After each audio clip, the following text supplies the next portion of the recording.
అందరికీ ఐఎమ్ చంద్రశేఖర్, మహాజన రాష్ట్ర సమితి, ఆంధ్రప్రదేశ్. రాయలసీమ ప్రాంతంలో నాకు తెలిసి ఒక 2 సామెతలు ఉన్నాయి. లంజరికం చేసినా దొంగరికం చేసినా ఎప్పుడోసారి బయటపడుతుంది. బయట పడిన తర్వాత రకరకాలుగా ఇబ్బందులు గురవుతారు.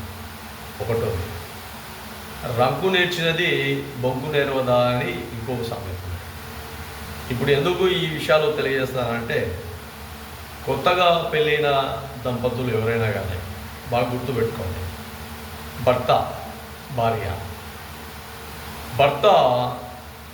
రకరకాలుగా వ్యసనాలతో ఉంటే, అలవాట్లు చేసుకుంటే, అలాగే పదే పదే ఫ్రెండ్ సర్కిల్లో ఇంటికి తీసుకెళ్ళడం, రకరకాలుగా అవి ఇవి భార్యతో రకరకాలుగా అవి వంటలు చేపించడం, ఈ వంటలు చేపించడం, రకరకాలుగా ఇవన్నీ చేస్తే చివరికి ఇబ్బందులు గురయ్యేది భర్తే.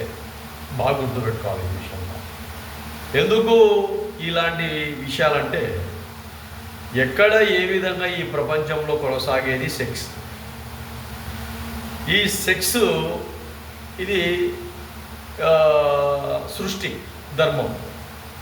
ఈ ధర్మాన్ని పాటించాల్సింది భార్యాభర్తలు.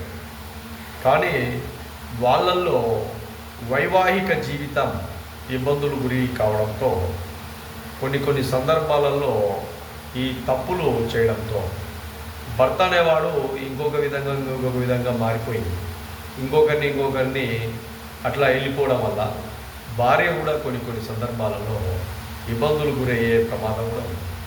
అలాగే ఈ వ్యసనాల విధానంలో జెంట్స్ కొన్ని సందర్భాలలో మహిళలకు సంబంధించి భార్యకు సంబంధించి ఆయన అన్ని విధాలుగా సౌకర్యాలు కల్పించలేక ఇబ్బందులు గురవుతున్నాయి.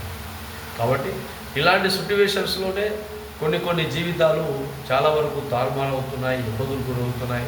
సమాజము చివరికి పోలీస్ స్టేషన్కి వెళ్తుంది, కోర్టుకు వెళ్తున్నారు, రకరకాలుగా ఉన్నాయి.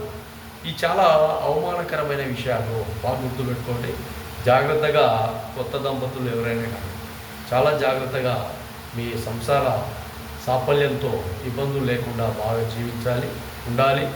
చాలా వరకు అటుపక్క ఇటుపక్క వ్యక్తులను ఎంకరేజ్ చేయడం కానీ, లేదంటే అయినా మీ సంసార సాగరంలో ఇబ్బందులు గురి చేసుకోకుండా జాగ్రత్తగా ఉండాలని మహాజన రాష్ట్ర